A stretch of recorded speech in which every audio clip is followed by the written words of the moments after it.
of the earth. Now, during this interview, he also said that the Iranians were more malleable now, that he did believe that there could be some kind of negotiation that led to a deal. But I've got to tell you, we are in a very different place now than we were at the end of last week. I was hearing from U.S. officials at the end of last week, senior administration officials, who were saying that they felt really good about the direction that this was going in.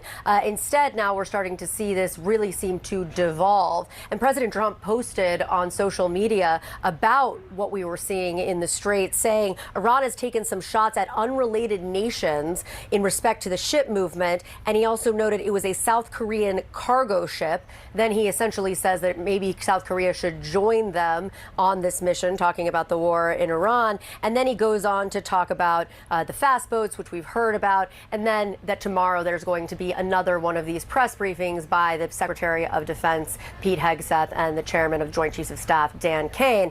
But where we are right now, talking to these officials, is it does not seem as though they are in a place where they feel that they can get to some kind of agreement here, which is very different again than what we heard at the end of last week. Kristen Holmes, live force at the White House, thank you so much. Let's turn to CNN national security correspondent Natasha Bertrand. Natasha, what are you learning as the U.S. and Iran are trading strikes now?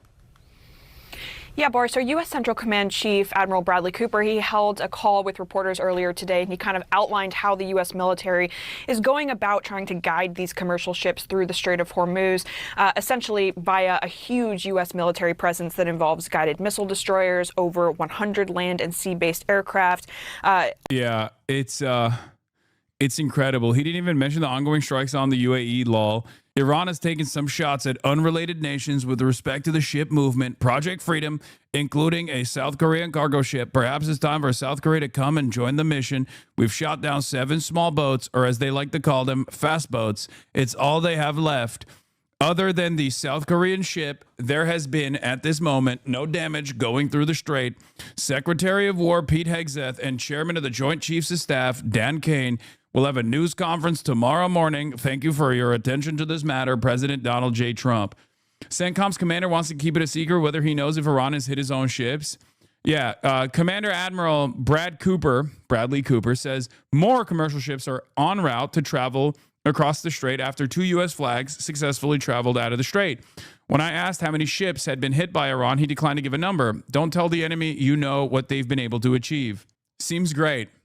Seems like a very seems like a resounding success, chat. Seems like a lot of victories are taking place. Sources tell me the idea of Dubai is stable. Please God.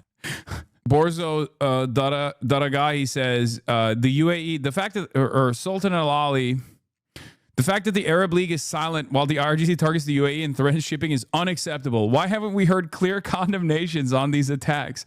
The pattern is obvious, and the ambition to expand influence across the Gulf is no secret. Silence at this point isn't neutrality, it's complicity. I wonder why the GCC is not saying a goddamn thing about the UAE being pummeled again. Perhaps it has something to do with the fact that the United Arab Emirates has literally decided to become, Muslim Israel. They left the GCC, and on top of that, they said, yeah, we're backing America and Israel all the way. The UAE allowed itself to be turned into an Israeli base at a time when not just the Arab world, but much of the entire planet has turned against Israel as a genocidal rogue state. Now, the UAE advocates are frustrated that no one is coming to its defense. Of course, no one's coming to his defense. It's really funny that America is not even coming to the UAE's defense, by the way. What's happened since Trump announced his plan to move ships out of the Hormuz, says Sina Tusi, senior fellow at CI Policy. UAE appears central to it, and indeed to contingency plans to restart the war. Iran has responded with reported attacks on UAE and expanded its control zone over all UAE ports. Tehran isn't letting up. Or not, sorry, the UAE didn't leave the GCC. The UAE left OPEC. I apologize. Which, is the center of power for the GCC. The cartel that is OPEC Plus, is the only reason why the GCC has... This is your home. The smartest way to protect it? LP SmartSide Siding. It's siding tough enough to handle real life, including the occasional oops from your kids. It's strong, stylish siding engineered to last. That's smart.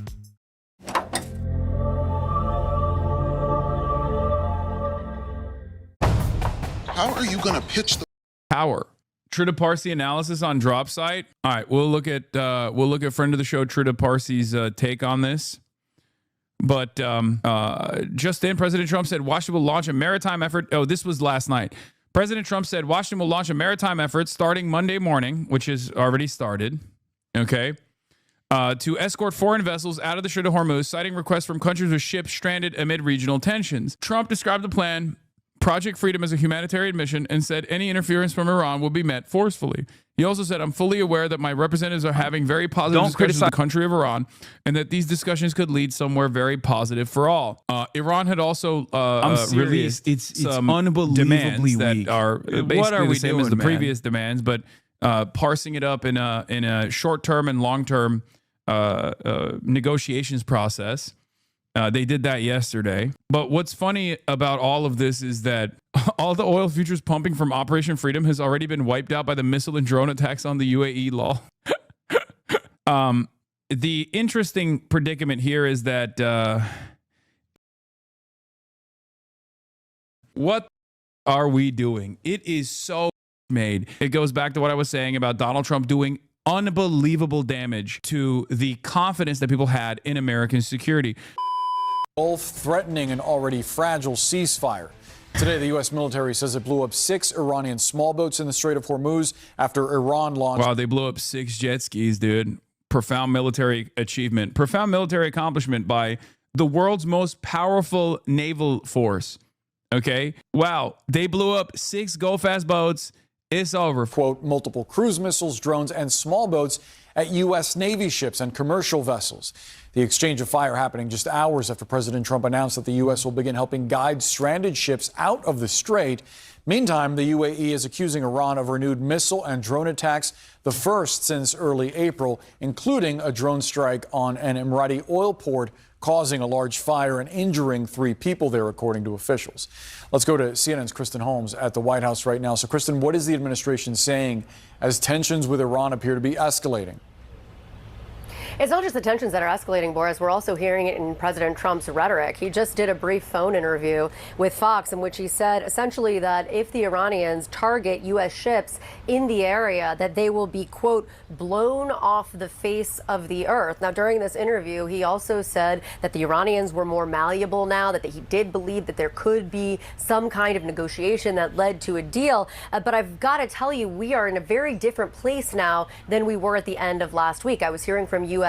officials at the end of last week, senior administration officials who were saying that they felt really good about the direction that this was going in. Instead, now we're starting to see this really seem to devolve. And President Trump posted on social media about what we were seeing in the Strait, saying Iran has taken some shots at unrelated nations in respect to the ship movement. And he also noted it was a South Korean cargo ship. Then he essentially says that maybe South Korea should join them on this mission, talking about the war in Iran. And then he goes on to talk about the fast boats, which we've heard about, and then that tomorrow there's going to be another one of these press briefings by the Secretary of Defense, Pete Hegseth, and the Chairman of Joint Chiefs of Staff, Dan Kane. But where we are right now, talking to these officials, is it does not seem as though they are in a place where they feel that they can get to some kind of agreement here, which is very different again than what we heard at the end of last week. Kristen Holmes, live force at the White House. Thank you so much. Let's turn to CNN national security correspondent Natasha Bertrand. Natasha, what are you learning as the U.S. and Iran are trading strikes now? Yeah, Boris, our U.S. Central Command Chief Admiral Bradley Cooper, he held a call with reporters earlier today, and he kind of outlined how the U.S. military is going about trying to guide these commercial ships through the Strait of Hormuz, essentially via a huge U.S. military presence that involves guided missile destroyers, over 100 land and sea-based aircraft.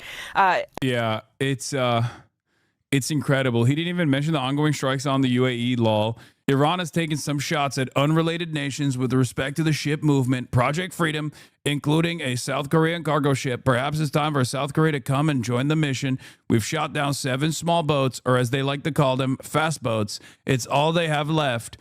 Other than the South Korean ship, there has been, at this moment, no damage going through the strait. Secretary of War Pete Hegseth and Chairman of the Joint Chiefs of Staff Dan Kane will have a news conference tomorrow morning. Thank you for your attention to this matter, President Donald J. Trump. CENTCOM's commander wants to keep it a secret whether he knows if Iran has hit his own ships.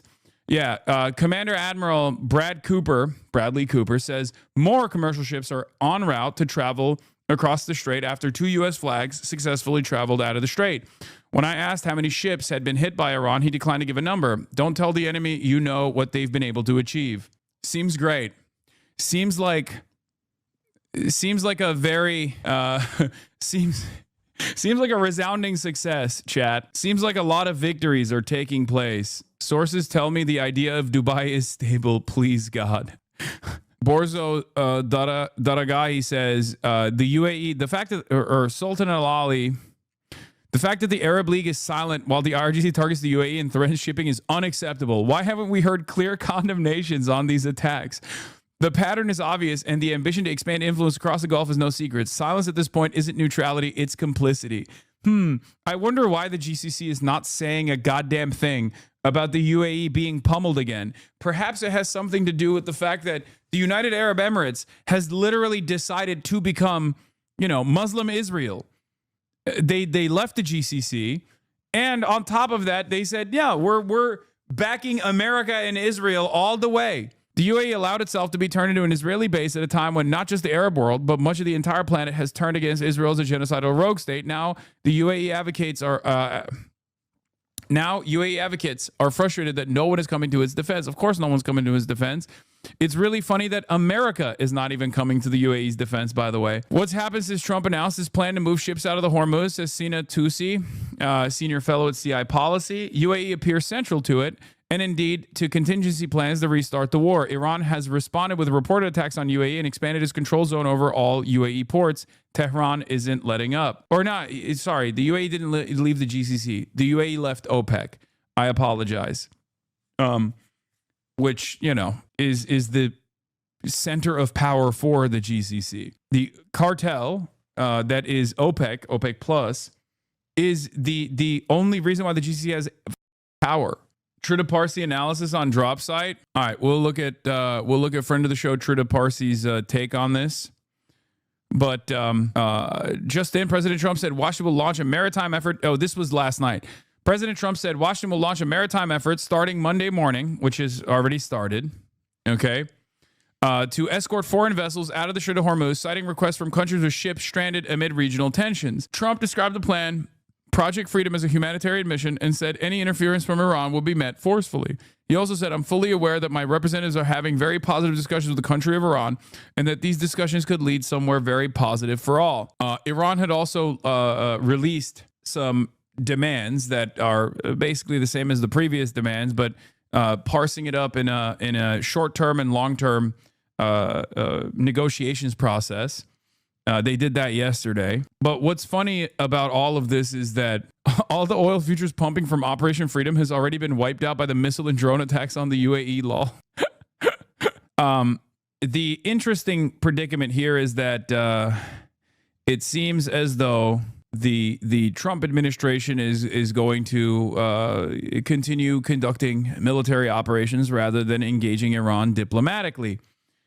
So, money molestation is still taking place. And of course, this kind of, according to Trita's analysis at the very least, this kind of actually leans into Iran's goals, right? If Iran's goals were to restart the war, if Iran believes that it can hold out and continue punishing the global energy markets, continue punishing America this way militarily, then, as I said, it was either going to be Israel or America that restarts the military campaign. And here we are. America is going back up the escalation ladder instead of de-escalating. All right. So let's get back to it here. Unmanned platforms, so things like Reaper drones, and 15,000 service members who are now staying there to respond, essentially, if Iran does attack any of these ships trying to pass through the strait. And that is exactly what happened this morning. According to Admiral Cooper, the Iranians began launching drones, cruise missiles, and small boats at some of these ships, including U.S. Navy ships.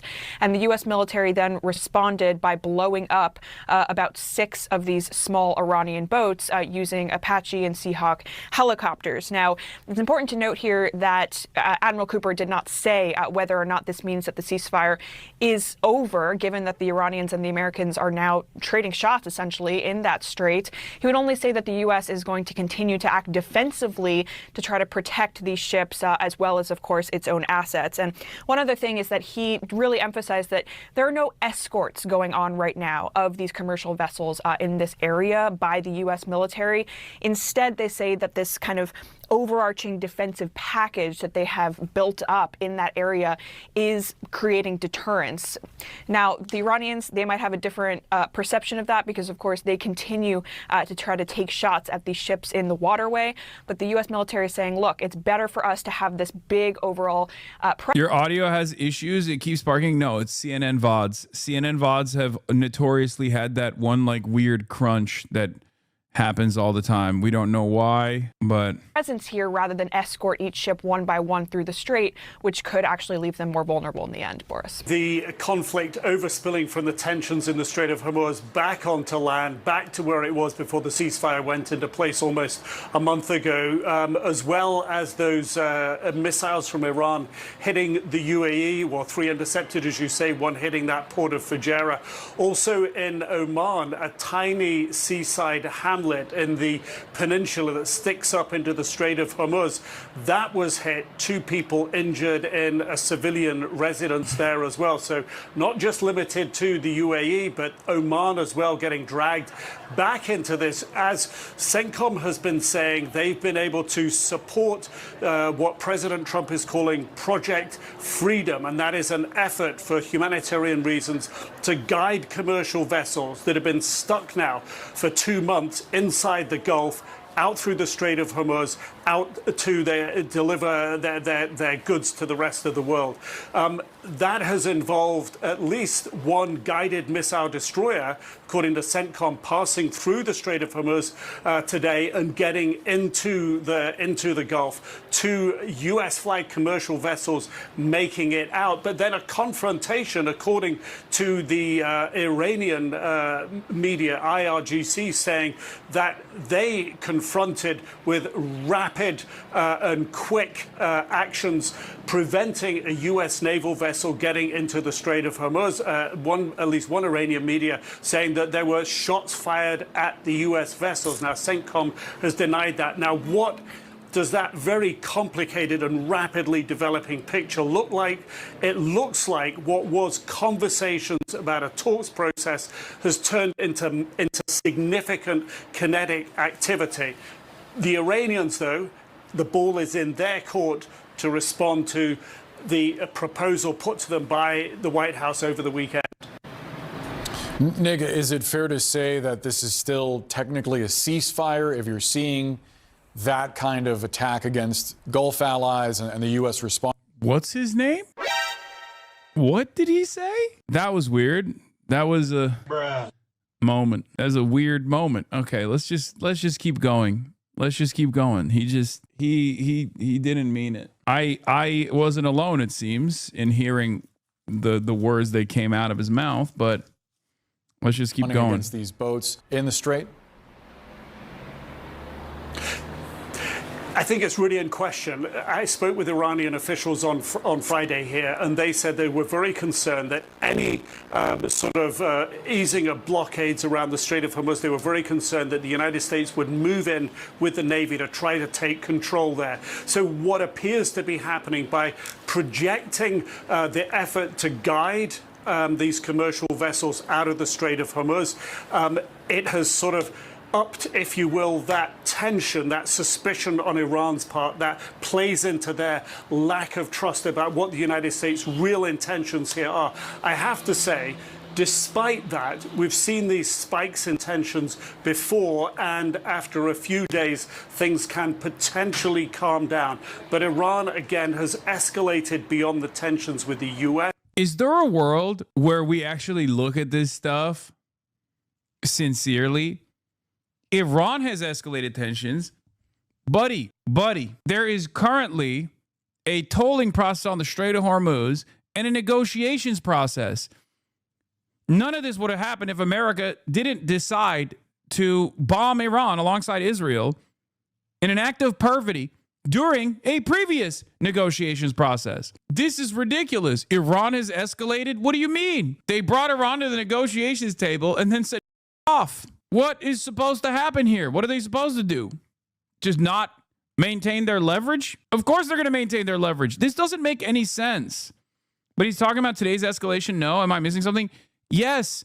The reason why Iran is doing that when it wasn't doing it yesterday is because America has decided to force their assets through the Strait of Hormuz. That's the reason. Instead of negotiating with Iran, America has chosen military escalation once again. So obviously, Iran is going to retaliate. I don't know why we behave as though our enemies, like our foreign adversaries, are incapable of making rational decisions or incapable of advancing their own interests. Or if they do advance their own interests, we treat it as though it's like totally ridiculous. We make it seem as though there's not two parties. We make it seem as though there's not two parties to this negotiations process, that they're like, that they're just doing this for no reason, out of nowhere. And has now targeted the UAE and Oman, and this really could lead to a potential escalation, a kinetic escalation. If it does, and that continues for the next couple of days, then I think talks will really get sidelined, and it'll be hard to restart them in a meaningful way. Even that's really in question, just because this has played into Iran's fears. They would now say, why would we get around the table again if this is what the United States is going to do? And Nick Robertson live for us in Pakistan. Thank you so much. Erica? So let's take you now to the White House. CNN's Kevin Liptak is there. So yesterday, Kevin, we had President Trump saying that the U.S. was having very positive discussions with Iran. Now, on the heels of what we've just heard, of course, from Nick, what changed? Well, I have to say, we've been getting some mixed signals about exactly what the status of these talks are. You know, 2 days before the president said that they were productive, he said that the latest Iranian proposal was not acceptable. Yes, he wasn't saying the N-word, chat. He was saying his name and then going, after, okay? And so it's not precise. Come on, lock in. We got it, okay? Now it's being a little childish, okay? We're behaving like little babies, okay? Ooh, come on.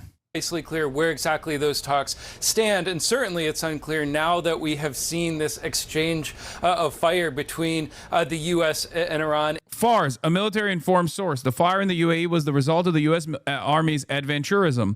Following the explosion of widespread fire at the oil facilities of the Fujairah port and the attribution of it to the armed forces of the Islamic Republic of Iran, a military-informed official said the Islamic Republic had no pre-planned program to attack the mentioned oil facilities, and what happened was the result of U.S. Army's adventurism to create a passage for the illegal transit of ships through the forbidden routes of the Strait of Hormuz, and the U.S. Army must be held accountable for it. U.S. statesmen must end the ugly behavior of using force and diplomacy and cease military adventurism in this sensitive oil region that affects the economy of all countries worldwide. Okay, but have you thought about, I live in Fujairah, should I move? That's crazy. You made us do it? I mean, yeah, that is what they're saying, because it's true. If there was a tit for tat war going on, and then they set up a ceasefire, okay, and then America violated the principles of the ceasefire, then yeah, of course they're going to retaliate. What are we talking about? Because if they don't retaliate, then they have nothing. If they don't retaliate, they have no leverage. Why would they not maintain their leverage? I think we have to remember, Iran was attacked first. Okay, we got to go back to like 60 plus days ago when Iran was at the negotiations table saying, we will lean into your maximalist demands. We will cave to your demands. We will concede to them as long as you give us sanctions relief. Of course, they have to reestablish that deterrence. There is no ceasefire process. Yeah, Ross Douthat is going to think these boys are going on an epic adventure. This is classic. Yeah.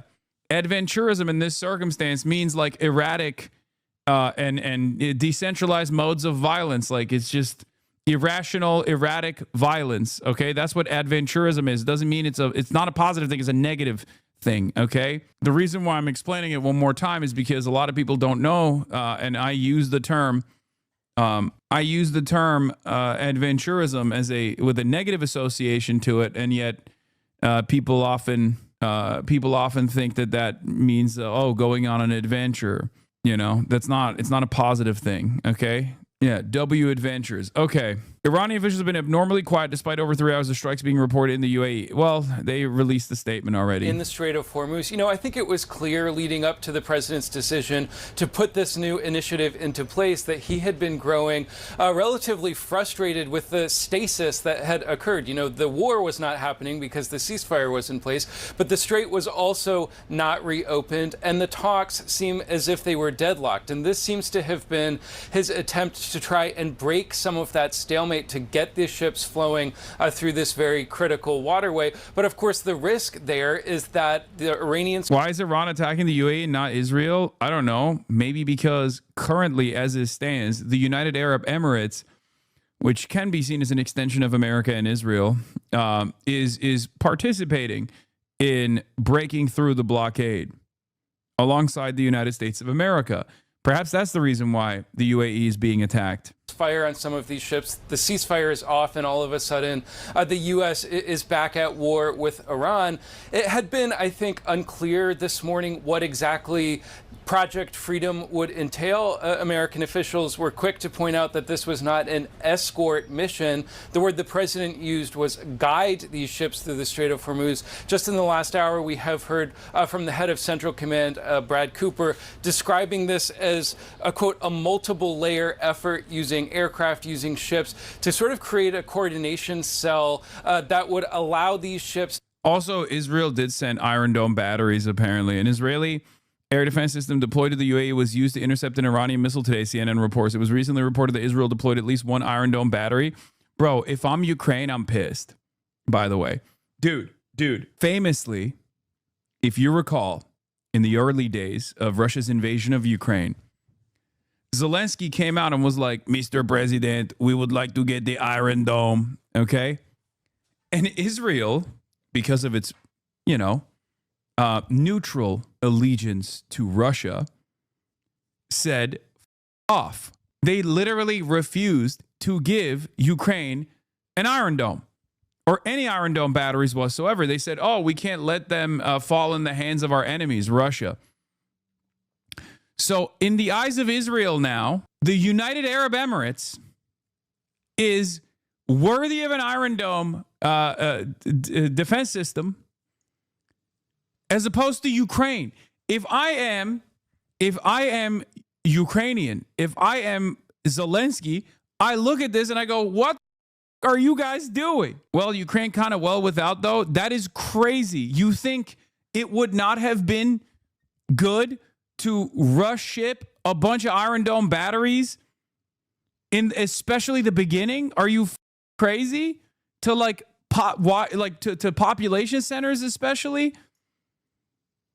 You would have avoided civilian casualties. It's crazy that Israel was like, now Ukraine, UAE, sure, you can have some Iron Dome defense batteries. You can have some. I'm just saying, look at the priorities here. If I'm Ukraine, I'm pissed. They are spending my missiles. It's not ours to give, it's Israel's. First of all, it absolutely is ours. What are you talking about? It's a collaborative project. The idea that Israel gets to make these decisions on their own is so funny.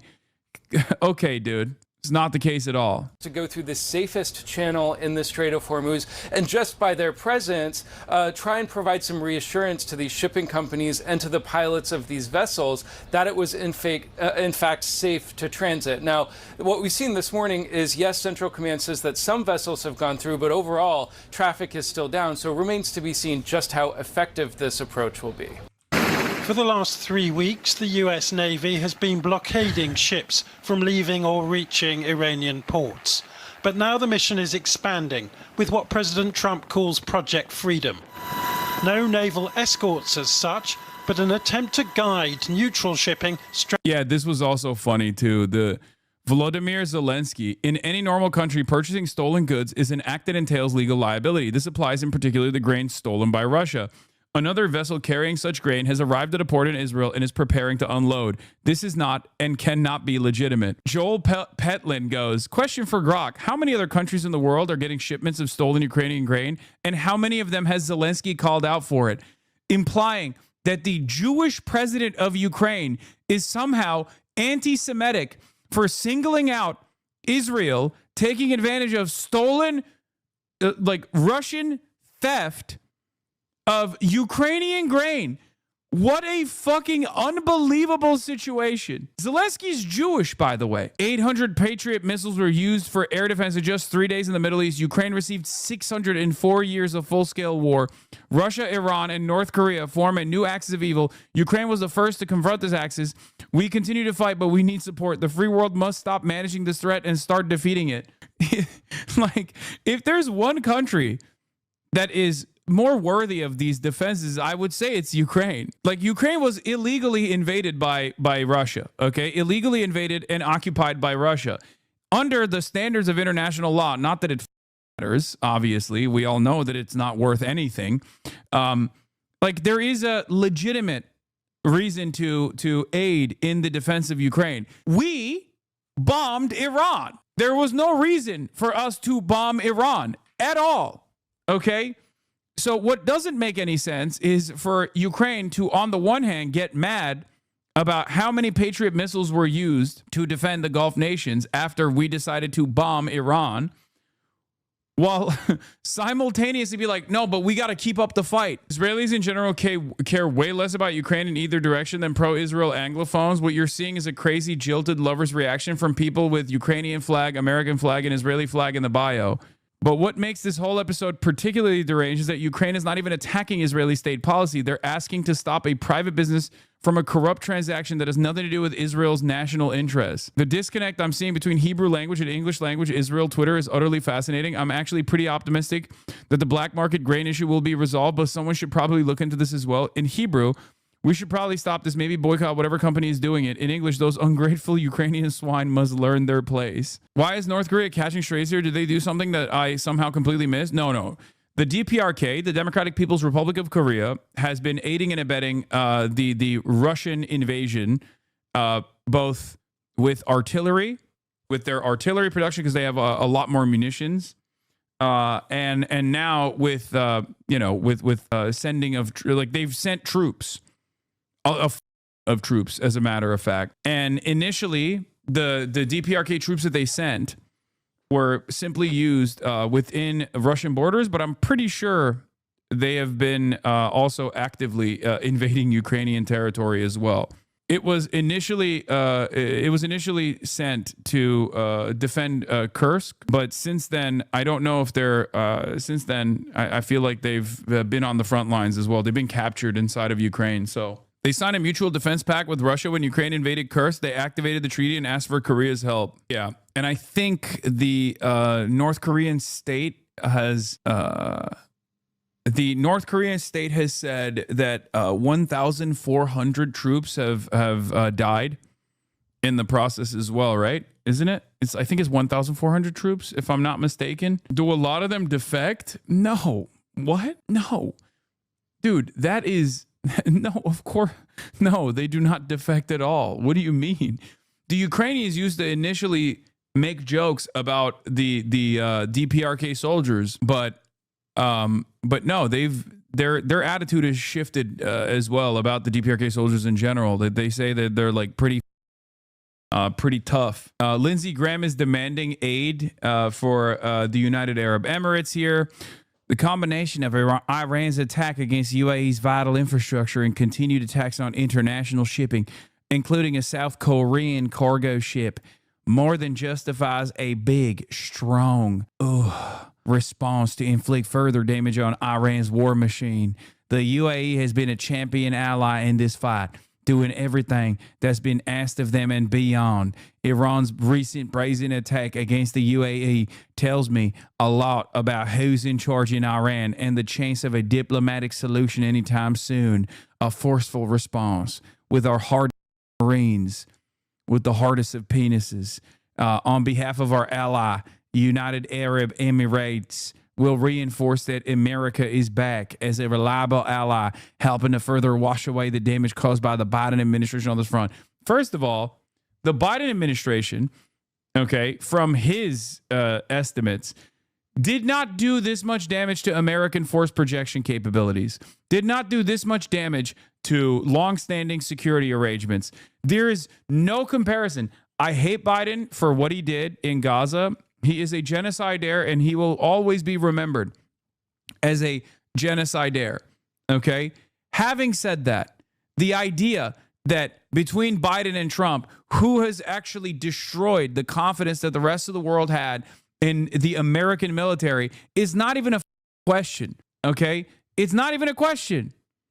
Donald Trump is the great nation builder for China. Donald Trump is unbelievably J.D. Pond style. He is doing permanent first world genocide by way of the gas prices. He's doing an incredible job of showing the rest of the world that America's military capabilities are actually not all that great. It's not even a question. It's not even a question at all. Emoji reactions on Israeli platforms to Trump. Senior Iranian military official at this time, we are proving to everyone who is telling the truth, who's telling stories, who talks and who acts. Sorry, but honestly, they're right. They pretty much control the situation and we're punching bags right now. I say this with great sadness.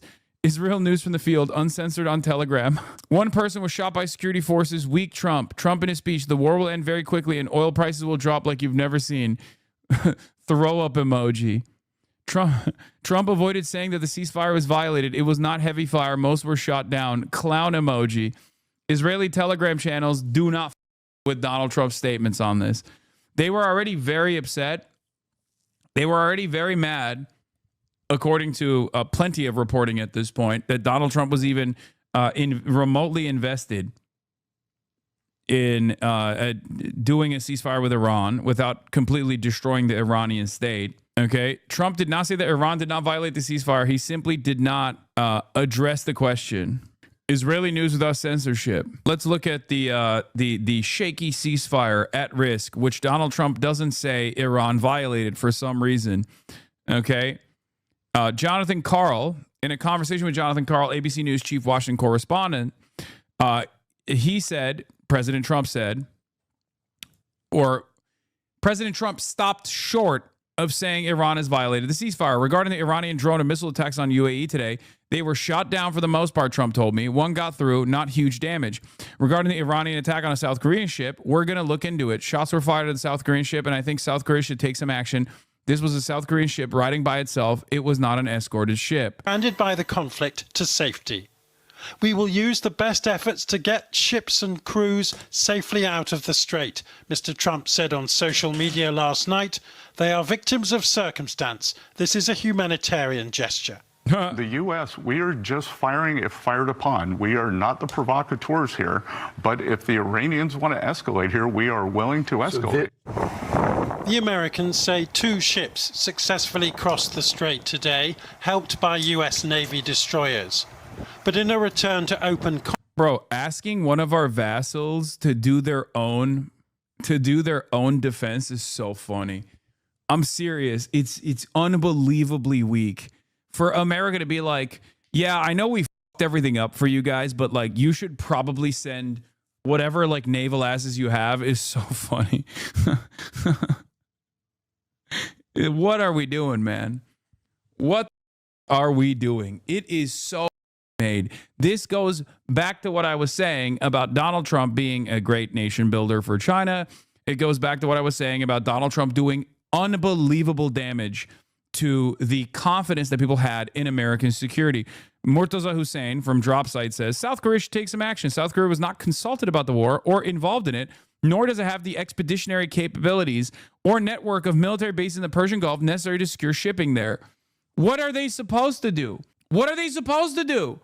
The only thing South Korea could do is sever ties with the United States of America and commit to a bilateral relationship with Iran in order for them to be able to transit their ships successfully through the Strait of Hormuz, which ironically enough would frustrate the United States of America, which currently has a secondary blockade, rendering any sort of bilateral commitment impossible. So America's secondary blockade is effectively stopping all of these other countries from actually transiting through the Strait of Hormuz by going into an Iranian port, because the American secondary blockade dictates that any ship that touches the Iranian ports, which is necessary, cannot cross through the Strait of Hormuz. That's what the secondary blockade is there to do. So South Korea can't even do any sort of bilateral commitment with Iran and go to Iran directly and be like, hey, you know, we'll purchase your oil or whatever. No harm, no foul. You think they're going to do 9/11 2.0, the manufacturer consent for this bullshit? Look, what have I always said since day one? The only thing standing in the way of America is not like, any sort of like regional superpower, any sort of great power, any sort of international power like China. The only thing standing in the way of the United States of America is its own incompetence. Conflict. They also said they had to shoot down Iranian missiles and drones and destroy several small boats. Iran is also accused of firing towards a South Korean cargo ship. But Iranian state television claims the Americans are lying. The other thing, by the way, is whether or not this would even be believable. I think in this current media environment, if there was 11, most people would be like, oh, America did it to itself. Like, most Americans would probably look at that and go, what did you just do to us? Not Iran. They just wouldn't believe that Iran did it. A lot of people would immediately blame Israel. A lot of people would immediately blame Israel, and many would also probably blame the current FBI and the current State Department. That no ships have crossed the strait and that any foreign forces will be attacked. Ships, their owners and shipping companies know well that to ensure their security and safety, they need to coordinate with relevant bodies in the Islamic Republic of Iran. Tonight, Iran seems to have gone further. This footage from opposition media reportedly showing a fire at an oil facility in the United Arab Emirates after a drone attack. The Emiratis say 3 Indian workers were taken to hospital. The International Maritime Organization says around 800 tankers and container ships are trapped across the Persian Gulf.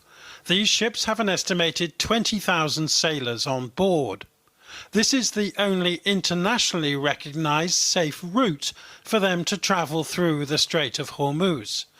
But instead, the Americans are now advising ships to travel through territorial waters off the coast of Oman. Iran's Revolutionary Guard is doubling down in response, claiming that the entire waterway between these 2 red lines is under Iranian control. So a day of tension rising in the Gulf once again, with President Macron among America's allies, no doubt worried that the 3-week ceasefire has either collapsed or is about to.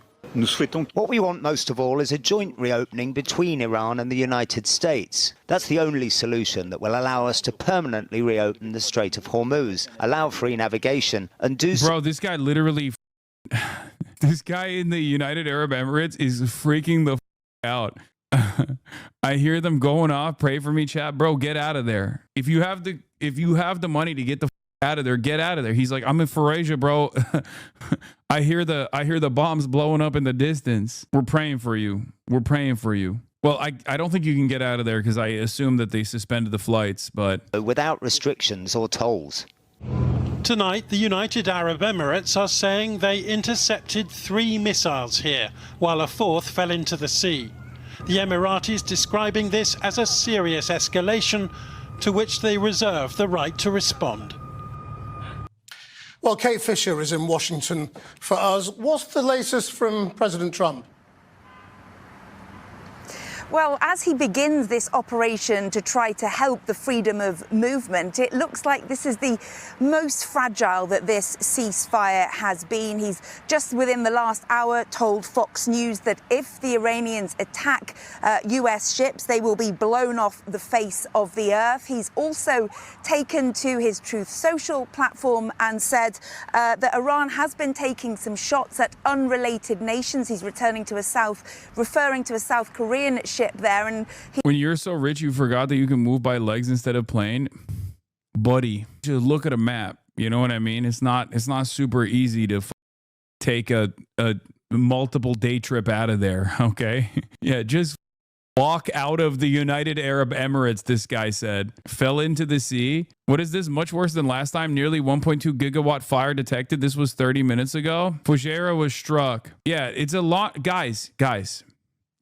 And to the chatter who's right there, he can confirm for us, but clearly it's a laundry fire. Okay, these things happen. It's probably another laundry fire. Okay. Yes, it's a classic. It went up in flames, the laundry. It is. Thank you. Shit, what if Saudi attacks?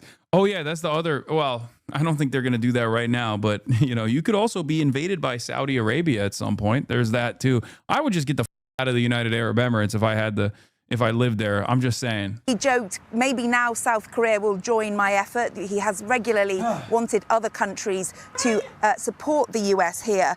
And he also reiterates that the US has shot down these fast boats. He says that is all that Iran has left. We also know that for the first time since this ceasefire was brought in around a month ago, the United Arab Emirates has sent out a missile threat warning to its citizens. So it certainly feels as though this ceasefire is in its most fragile phase yet. And the oil price going sharply up, what does that mean for the US economy? Yeah. 4% rise today. Gasoline prices here, Americans love their cars. They've jumped to nearly 50% more than when this conflict began. And it's being reflected in Donald Trump's poll ratings. His disappointment. You are correct. This is likely a Qatar 280 laundry fire launched from the Bushehr laundry and dry cleaning facility. Many such cases of this happening, Approval rating at a record high. And of course, we've got midterm elections in November, and it won't be good for Republicans trying to get re-elected with this kind of discipline. Yeah, that's what he's worried about, which is so sad. The only calculation here is not like human lives being lost or the energy markets in a state of crisis, but what this does for not even like the midterms necessarily. When they say, oh, Trump is worried about the midterms, like for the party performance, he's not even worried about, I think, the Republican Party failing. He's worried about what that does to his confidence, right? Like what that says about how much people don't with Trump any longer. That's the only thing he cares about. It's about his own popularity, and that's it. There's no like real there's no real calculation being made about the future of the Republican Party. I just don't think that the administration cares about that, or Trump cares about that at all. Very puzzled by UAE's vision for the future. You can't be Israel or Russia and Switzerland or Singapore at the same time. Exactly. I said this when they pulled out of OPEC, that they think that they're going to be Israel, but they will never be Israel. Only one country is Israel, and that's Israel, okay? I don't know why they think that I don't know why they thought, oh, we'll just pull out the ripcord and just lean heavily into America, and then they'll defend us. They won't. They haven't so far. What makes you think they will now? What makes you think they have the capacity to defend you? Questions that I have that I don't think I'll ever be able to have answers to. Not only do they not have the AIPAC equivalent, but like Israel was able to develop this relationship, this insane relationship with the United States of America over years and years and years of being a reliable and loyal ally and an asset. Like there's no comparison here. One leave OPEC, one singular Iron Dome missile. Yeah, we're talking about 80 years. We're talking about the Cold War, right? We're talking about pan-Arabic nationalism, which necessitated a force that could destabilize and cut through the pan-Arabic nationalism, oftentimes militarily destroy countries that were making moves that could damage America's interest in this oil-rich region. Like even by today's standards, America being an exporter of oil, they wouldn't have cared about Israel as much, right? This is before the shale revolution in America. So like there's no way that you can design a similar sophisticated relationship with the United States of America that's that will never exist ever again. Of the GCC states, the UAE has been the most openly aggressive about rejecting the results of the 6-week war, i.e. defeat, the most openly Israel aligned, clashing with Saudi for not supporting UAE Israel desire for more war. The UAE has learned nothing. Yeah, it just doesn't make any sense. I don't know what the hell they're thinking. It's a very dangerous gamble for them, which is why I'm telling you, if you live in the United Arab Emirates, get the out if you can. If you take both this report and the Axios report about Saudi lobbying for war at face value, then it suggests that Saudi Arabia knowingly created a situation where Iran would try to kill the idea of Dubai. Dilawar Karwan says this tidbit was buried in the Wall Street Journal's report on the UAE leaving OPEC. There were also rumors that KSA was pro-war because it harmed other GCC powers, especially UAE, while leaving Saudi relatively unscathed. Have they cut a side deal with Iran? I don't think they've cut a side deal with Iran, but I think that they have had a rift. Saudi Arabia had a big rift with the UAE already, given UAE's interest in becoming the little Israel in the Gulf and also aligning heavily with Israel. So they're trying to game it out in a way that favors them. Approval for the president. Because remember, the United Arab Emirates has been the #1 defender of Israel in this region. Okay. Kate Fisher. Well, joining us now is Barbara Leaf, who served as Assistant Secretary of State for Near Eastern Affairs under President Biden and was previously the US Ambassador to the United Arab Emirates. What do you make of the situation today? Well, I think fragile is exactly the right way to describe the ceasefire. Look, there were completely, as far as I can tell, unprovoked attacks by Iran today on the UAE in several different places, one on Fujairah port export facility, and then 4. What does little Israel mean? How do I explain this to my parents? The United Arab Emirates is a part of the Gulf nations coalition of Gulf countries, right? GCC. The United Arab Emirates has always aligned with Israel and have secured Israeli interests in the region, petitioned for better relationships with Israel. The United Arab Emirates also has its own regional ambitions as well, sometimes at odds with Saudi Arabia in countries like Yemen, against both Iran and Saudi Arabia. Like these countries that are vassals to American empire. Hey, Hasan, how does the UAE work? I know Saudi Arabia has princes. The United Arab Emirates is a collection of, I believe, 7 emirates, right? Is it 7? I can't remember the exact number, but they're like tiny micro states that are all under the banner of one emirate, okay? They're all monarchies. There's one top guy. There's one top guy that controls all 7 of the tiny nations within this tiny nation. And that's it. Yeah, there's 7 emirates. Each has an emir, and they have a council together. But Abu Dhabi's emir, MBZ, dominates the rest. Makes the final decisions for the rest of them. UAE is a part of Israel. Tasnim. An Iranian military official warns that if UAE becomes a pawn of Israel and takes action, Iran will respond forcefully, adding that Emirati interests could become targets. The official adds any escalation would trigger a broader response, with Iran no longer exercising restraint and potentially treating UAE as a part of Israel in this conflict. Truth nuke, but it's all, some might even say it's been there. Some IRGC commanders have already said that they want to kill the idea of Dubai, openly stating that they want to destroy the United Arab Emirates, basically. And that's part of the reason why they've been pummeling the UAE. Because the UAE has been an extension of Israel in the region for a decade at this point. Cruise missiles directed towards the UAE, which they were fortunately largely able to intercept. Then you've got the random attacks on different ships, either trying to exit the strait or just off the strait. Right. But, Iran is saying Trump's trying to break the blockade. That's why they're responding. I mean, the brinkmanship on both sides is very alarming, isn't it? I mean, we're very close to a return to war. Of course. This is definitely on the upswing towards an escalatory cycle on both sides. But what I guess what I'm pointing out is that Iran made clear how it will respond. It shot cruise missiles towards the UAE, which had nothing to do with this.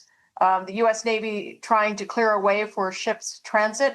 I know one of those ships that transited because I I was conversing with a captain on one of them.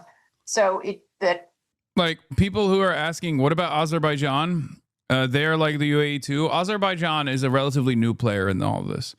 Azerbaijan is also an extension of Turkey, and Turkey plays ball with both sides. It's not like the UAE. The UAE does not play ball with any side other than Israel and America. So Azerbaijan is not like a serious player at all. They're just an energy provider to Israel, and they're mostly just an extension of Turkey's interests. And they're like a junior partner to whatever Turkey's ambitions are in the region. So they get most of their notes from Turkey. Azerbaijan has thickest thieves with Israel, Western intelligence, and Turkey. Erdogan very publicly called on Azerbaijan, to avoid getting sucked into the U.S.-Israel war in Iran after a handful of Iranian drones hit the Nakhchivan exclave. Iranians at the border of the city of Julfa, northwest Iran, saw 6 drones moving towards east and center of Iran, each 2 minutes apart. Julfa borders with Azerbaijan. So they're not going to behave in a way like the United Arab Emirates is, and they haven't behaved in a way like the United Arab Emirates has so far. It's not good for Turkey, nor it's good for Iran to also broaden this regional conflict and bring Turkey into the fold as well. So they're not going to do anything. It's not beneficial for Turkey. Erdogan does have like a crumb of sovereignty here, even though it is a vassal. Erdogan and Turkey is a NATO country. It's a vassal for that reason. But Erdogan does have some semblance of sovereignty and will make decisions that keep Turkey out of this broader conflict. And that is what's going on so far. Turkey has no interest whatsoever in participating in this war against Iran. Israel wants to Gaza Turkey. What do you mean? Israel will not be able to Gazify Turkey. Turkey is not Lebanon. Turkey is not Hezbollah. Turkey has the second largest standing military and its own indigenous military industrial complex. It's the largest military in Europe, if you want to call Turkey a part of Europe. So there is no comparison. It's a giant country, almost the size of Iran by population, and has a standing military. It doesn't have striking capabilities like Iran does, but it has a much more competent actual military force. How many New Jerseys is Turkey? I don't know how many New Jerseys Turkey is. Turkey gets clapped if they don't create an underground drone program. Saddam also had a standing military. True. But again, America supports Turkey. It's a profoundly important military base for the United States of America in the region. It's a partner that plays a huge role. Without Turkey, Syria and the Bashar al-Assad regime would not have been toppled. Okay, it's totally ridiculous. Like, Turkey plays a major role in America's interests in the region, a bigger role than Israel does. It's also a NATO country.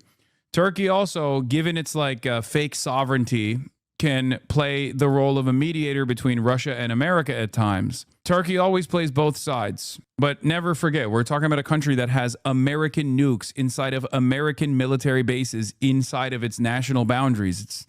It's ridiculous to be like, oh yeah, America's just going to drop Turkey and NATO in general at the behest of Israel. I mean, never say never, obviously, because this is an unbelievably pro-Israel country, but I don't know if it would go that far. That would not be beneficial for Israel, I don't think. Of course, Israel has been saying that they want this to happen regardless, but that was successful, and Iran's attempting to show what it will do in reprisal, which is again direct its fire towards the Gulf states. Right. I mean, do you see any diplomatic progress towards any kind of settlement here, or are we edging towards, military action being the way Trump gets out of this? I think it's clear we're edging towards another round of military operations. But what could that achieve? Very little in my view. I think it's clear that this effort at economic attrition is the main game, but there are the preparations for another round of military pressures. And I don't see either one of those moving the dial with this regime. There's really, what the administration really needs to do is set itself to a tough diplomatic course, and they don't seem to have the appetite for that. What do you mean by that? I mean, what would that involve? That means sitting down at the table and getting into a... If another country has a military base in your country and put their nukes there, you don't actually have nukes? Yes, I understand that. I'm literally Turkish. What are you talking about? I'm simply stating that Israel attacking a country with American nukes inside of American bases has never happened before. It's a nuclear umbrella. Turkey is a part of the American nuclear security umbrella. Israel is an American vassal. It's an extension of American empire. That would be this would be a very different calculation. Yeah, I get that. My country's in the same situation. Turkey also operates sometimes independently outside of American interests, like immediate American interests, in comparison to like even the European vassal states. Ultimately, that is still beneficial for American interests, though, because that way America uses Turkey as a mediator at times, for example, against Russia. There has been a little bit of movement in this latest proposal, we think, by the Iranians to at least not make it a condition for sitting down at the table that the blockade be lifted. But something's got to give, and otherwise this will head towards military operations again. Do you think there is a better diplomatic solution than what was effectively the old deal done under Obama? Or is that what we're looking at, rebadged as a Trump deal? Well, the large difference, the really huge difference, is the fact that virtually the whole nuclear program is shattered. So you've got the leftover pieces of it to deal with. İhya oldum. Turkey won't survive this decade. Classic Turk in the chat. Classic Turk defeatism in the chat, by the way. But you're not starting from the same threshold of activity. That's a huge advantage. Barbara Lee, thank you very much indeed for your time. You can write as many think pieces as you want to. Cat's out of the bag. Toothpaste is out of the tube. You can't put the toothpaste back in the tube. It's out. It's over. And it's only going to get worse. AIPAC is actively trying to minimize the threat of Nick Fuentes, a literal neo-Nazi. The idea that these fascists give literally a single about the safety of American Jews is beyond laughable. AIPAC, for all the legacy media's obsessive warnings about far-right extremist Nick Fuentes, it has shown far less interest in confronting a dangerous left-wing counterpart, Hasan Piker. Okay? And it's a totally ridiculous thing to say. Hasan Piker is left's Nick Fuentes. Why do they embrace him? Opinion from USA Today, written by a person, Ingrid Jacques, who you might be shocked to find out has tweeted extensively in support of Israel. Oh, how shocking, right? Hasan Piker's left's Nick Fuentes. Why do they embrace him? While right-wing radicals draw intense scrutiny, influential left-wing figures with extremist rhetoric are often normalized by Democrats and major media outlets. For all the legacy media's obsessive warnings about far-right extremist Nick Fuentes has shown far less interest. The New York Times columnist Michelle Goldberg has called Fuentes, a 27-year-old online influencer, a Hitler-loving white nationalist. The Times has run ominous headlines like Nick Fuentes' rise puts MAGA movement in a time of choosing. Nick Fuentes, a white nationalist problem for the right. The New Yorker's Jay Caspian warns that Fuentes is not just another alt-right boogeyman, and that the rise of white nationalist streamers should worry us even more than it already does. And the Washington Post recently opined about how Fuentes spreads hate online and fans pay him hundreds of thousands of dollars. Many of these hand-wringing pieces seek to tie Fuentes more broadly to the Republican Party and President Donald Trump's MAGA base. Perhaps it's because Nick Fuentes had dinner with Donald Trump. Meanwhile, the news media largely ignores the rise of similarly repugnant force on the left. Hasan Piker, 34, has more than 3 million followers, streams of, Piker is an anti-Zionist, capitalist-hating Marxist who appears far too comfortable with political violence so long as it serves the right cause. Yet, while mainstream conservatives have largely kept Fuentes on the fringe, Democrats and much of the media have been far more willing to embrace Piker. He was invited to be one of the creators for Kamala in 2024. This April, he also campaigned with Michigan's Democratic Senate candidate Abdul El-Sayed. The Times ran a glowing profile of Piker a year ago, headlined "A Progressive Mind and a Body Made for the Manosphere." It praised his brand of masculinity as both politically effective and a major source of his online appeal. Then this April, the Times published an interview with Piker under the headline, "The Rich Don't Play by the Rules, Why Should I?" More on this interview in a bit.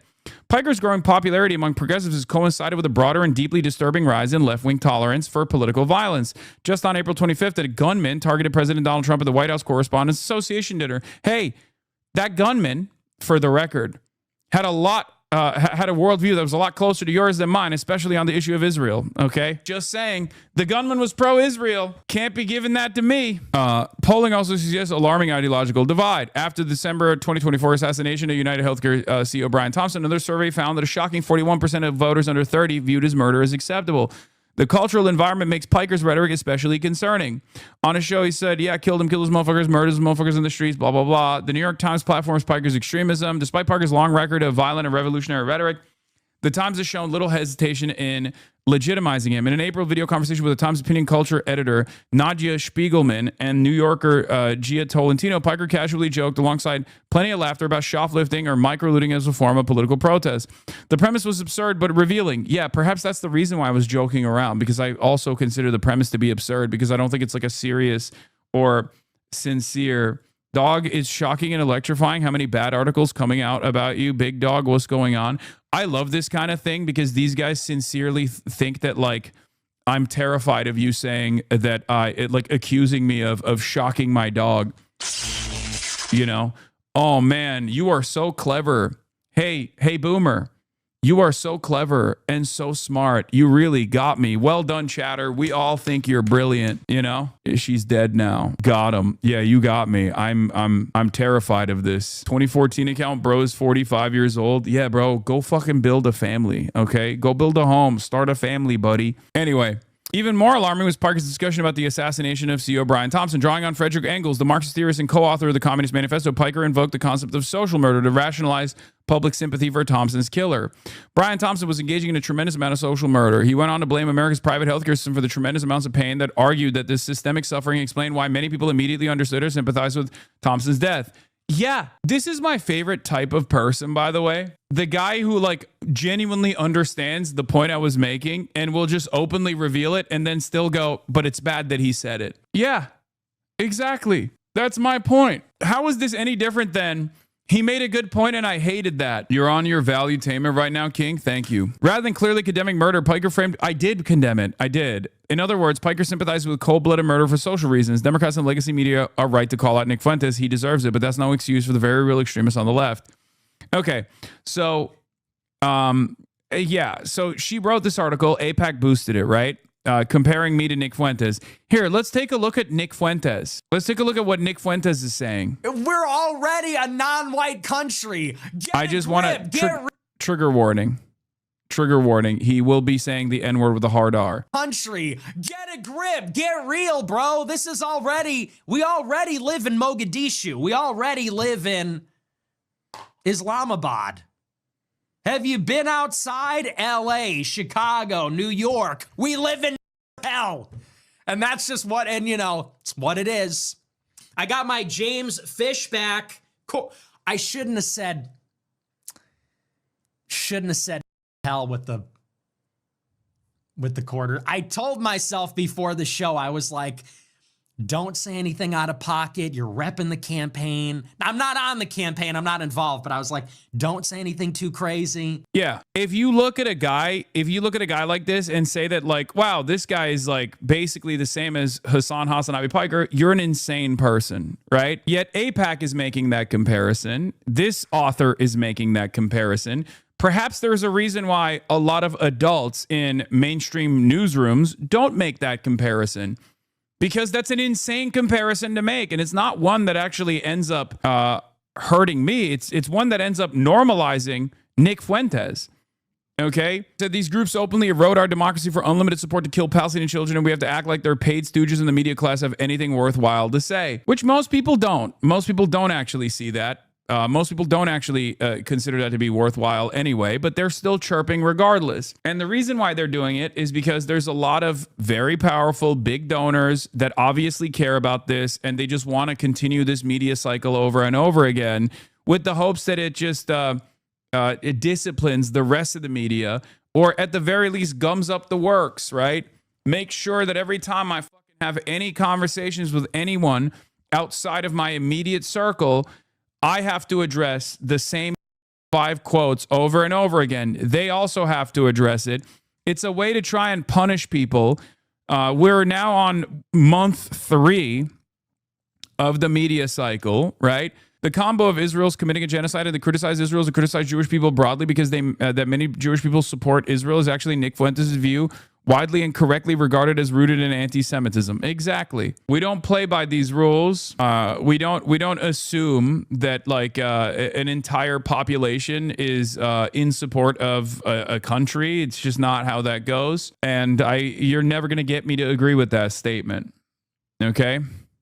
Anyway, here was Abdullah Syed too. But the other thing that I was going to present, of course, with the Nick Fuentes comparison is obviously the idea, the classic. This is what it is, right? Every month, every goddamn day of the week, they write this exact same. Israel defenders keep writing this exact same article every other week. Okay, and it goes nowhere. But someone is still invested in churning these out. We want black people, we want civil rights. You're exactly the same. And then Nick Fuentes, of course, on the neo-Nazi platform goes, you abuse animals to support. There's no moral equivalency. Dude, you are a Nazi.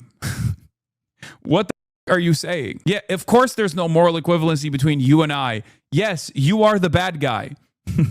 That's my point. By the way, guy who's anti-Israel, by the way. Just think about that. Just think about that. Okay? Guy who seemingly is anti-Israel, turning around and being like, you support Islam. Is this y'all's favorite Zionist? His like ratio compared to yours, I mean, it also shows that it's botted into oblivion, the platform is. Not only is it a neo-Nazi shithole, but it also shows that it's very clearly botted too. By the way, you did do your very best not even to mention Nick by name for years in here. You called him Booger Eater for like 4 years in an attempt to stop giving him any attention. Yes, but that was a very different media environment, okay? That was an unbelievably different media environment because back then, Nick Fuentes was devoid of a platform. That is, of course, until Destiny openly offered him a platform, elevated his platform, and self-admitted, by the way, Destiny used to talk openly about how he gave a lifeline to Nick Fuentes. And Fuentes' treatment of me is so bad. I don't understand. That's something he'll have to learn and grow. Not to sound like not to be too self-aggrandizing, but like Fuentes should be worshiping me because I am literally I was the only lifeline that he had to like being able to breach like mainstream political conversations. Like I represented a huge potential opportunity to him, and he just was so bad faith in the way that he treats me. It's unbelievable. I don't know why the do that. Like he should have been so conciliatory towards me, and I'm not looking for that. I'm not asking him to be my bitch or anything, but for him to be like relentlessly bad faith against me all the time, I'm like, bro, who the like I can put you on a stream in front of 14,000 people. Like I'm giving you your phone number to like Adam22 so you can go to a show. Why the did you like burn my shit so hard? Like you're so introduced him to all these different podcasters, reignited his career. He did that, and he has openly admitted that. So just remember that shit. In any case, there's another one. There's just like an unbelievable amount of op-eds that are coming out of Wall Street Journal, Washington Post, all these other newspapers, day in, day out, writing extensively about how like Hasan is the biggest danger to American politics. We must put a stop to him. We must put an end to him somehow. I think it's, first of all, I take a little bit of pride in that.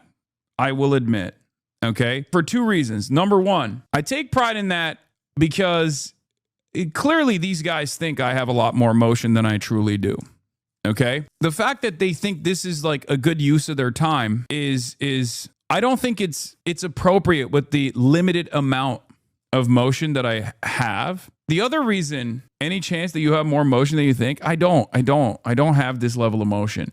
Dude, come on. You're talking about like 3 to 4 think pieces in numerous publications every single day. You're talking about like at minimum 4 different news hits on Fox News every single day for the past 2 months. Nothing, and I mean nothing in our current media cycle has that level of standing power. It's virtually impossible. It is virtually impossible for me to have that much motion. No one has that much motion. Presidents maybe have that much motion. Okay? It is ridiculous. But it's clear that there is a coordinated effort here. Yeah, Hasan Piker is far less covered than he should be. This website tallies all dedicated mentions of Hasan in the media since my last visit 8 days ago. He's been mentioned 8 times a day. Yeah, it's crazy. But the other thing that I appreciate about all this is that this is a clear-cut indication that we're winning. What do I mean by this? Back in the day, the Israel lobby, one of the more powerful lobbies in this country, would busy themselves unseating candidates, okay? That's what they would work on. They would work to make sure that they had a pliant administration, Democrat or Republican, doesn't matter. Now, they're failing to cancel a Twitch streamer, okay? The amount of power that they used to have in comparison to how little power they have now is unbelievable. It is a testament. It is a testament to the success of the pro-Palestinian movement. Think about that. They went from basically using presidents like a flesh puppet, from Trump to Biden to Trump again, to begging the American media to cancel a niche-ass Twitch streamer. What a fall from grace. They're trying to advance bills not to give Israel unlimited funds unconditionally, but to get a bipartisan condemnation bill through Congress to condemn a Twitch streamer. You have to understand. You have to understand. This is a tremendous, tremendous fall from grace. The fact that they haven't been able to get you deplatformed is kind of shocking, to be honest. I mean, it's just... The point is, even if they were to get me deplatformed, right? Even if they were to get me deplatformed, what does that solve? Nothing. That's the point I'm making. The point I'm making is, let's say that condemnation bill passes and then they start pressuring Amazon. They start pressuring YouTube to demonetize me, to like deplatform me, right? They try to turn me into Fuentes or whatever. Okay. There are others who will take my place, right? That's number one. And number two, it doesn't even matter. I'm one person. This is large majorities of the public, especially under the age of 55, that already have decided it's over for Israel. It's done. They will never look at Israel the same ever again. Okay? So even if they were to successfully ensure that I can't have a platform, the damage is already done. In the minds of the collective conscious, in the Western world, and certainly even in the United States of America, Israel is a pariah state. For good reason, it should be considered a pariah state. It's done untold amounts of violence to a captive civilian population. Toothpaste is out of the tube. The point I'm trying to make is this. You can write as many think pieces as you want to. Cat's out of the bag. Toothpaste is out of the tube. You can't put the toothpaste back in the tube. It's out. It's over. And it's only going to get worse. That's part of the reason why all of these hit pieces don't even work. All these smears don't actually have any salience whatsoever. One must ask why the exact same trite denunciation of Hasan is published week after week after week. Who benefits? One must consider who is incentivized to burn so many calories, pearl clutching, yet again, over a millennial shock jock. This totally manufactured media narrative, unlike in the past, is also not succeeding because most people don't with Israel, and most people are aware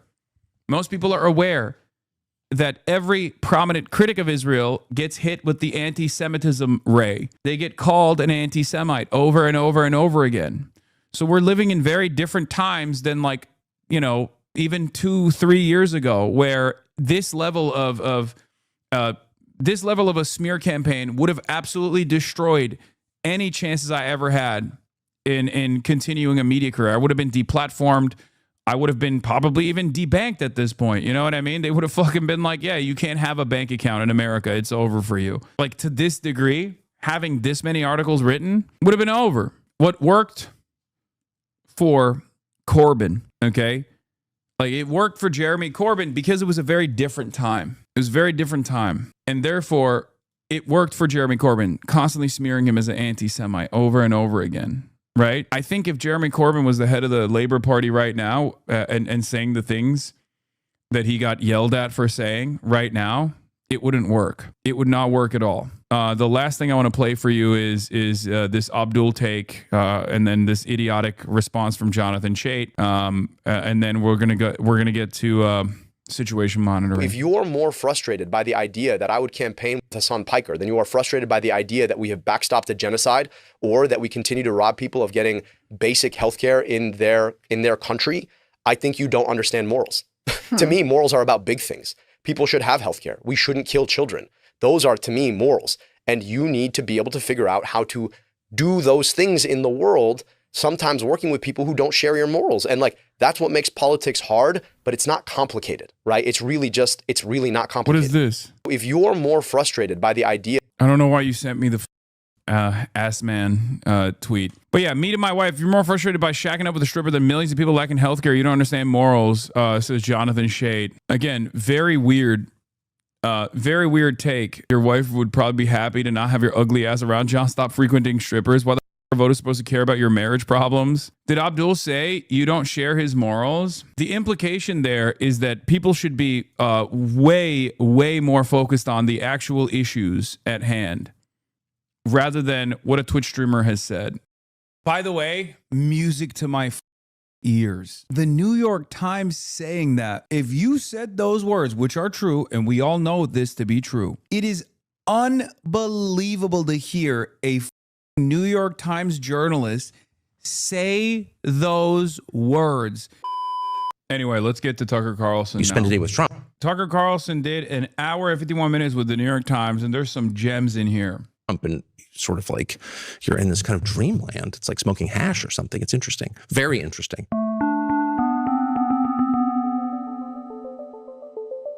I'm Lulu Garcia-Navarro, and I'm in Maine to interview Tucker Carlson. For many years, Carlson was one of President Trump's most vocal supporters.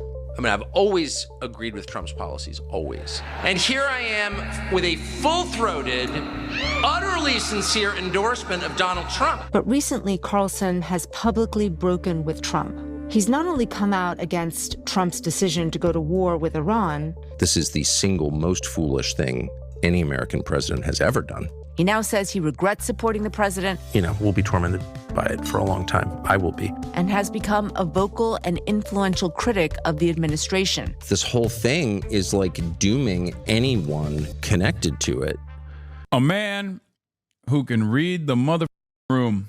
For the foreseeable future, including the entire Republican Party. This puts Carlson at the center of a major battle on the right over Israel, over foreign interventions, and over the post-Trump world itself. Here's my interview with Tucker Carlson.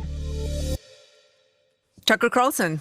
Thanks for having me. Why does Cenk like Tucker so much? Same reason why every Bangladeshi unk loves him. I swear to God, I think I know what the turning point is. Tucker Carlson defended Muslims a couple times, and that's what it took. And my unk turned into a Bangladeshi unk on a WhatsApp chat. When it goes a long way, chatters, I'm telling you. And Cenk is like not like a Muslim unk at all, right? He's like American through and through.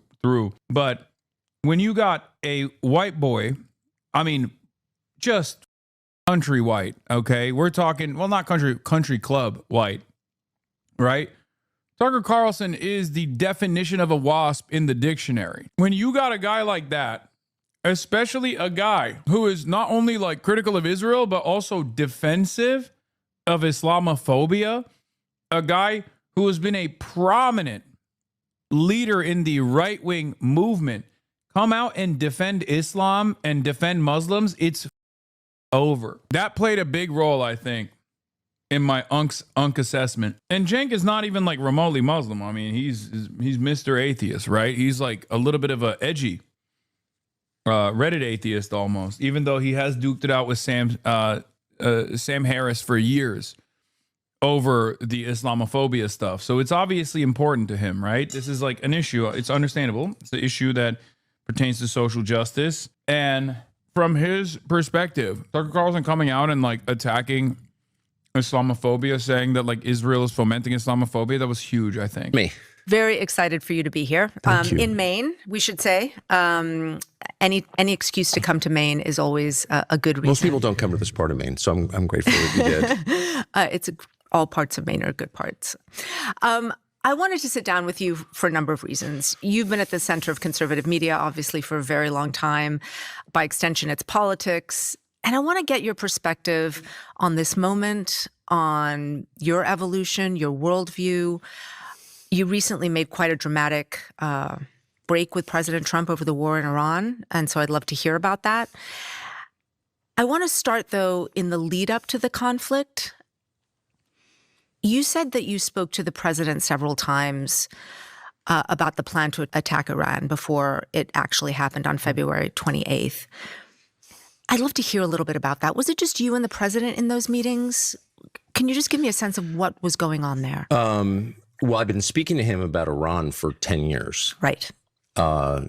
Literally since 2016, maybe 15, because there was enormous pressure on him, as there has been on many presidents, to regime change Iran. And we know, based on our experience with a much smaller country, Iraq, that's a tall order, and it doesn't necessarily lead to a place you want to go, and it's not good for the United States. So anyway, and Trump knew that, and that was one of the main reasons, actually, that I supported him during my time at Fox News and campaigned for him. And so it was really central to my views of Trump's candidacy and president.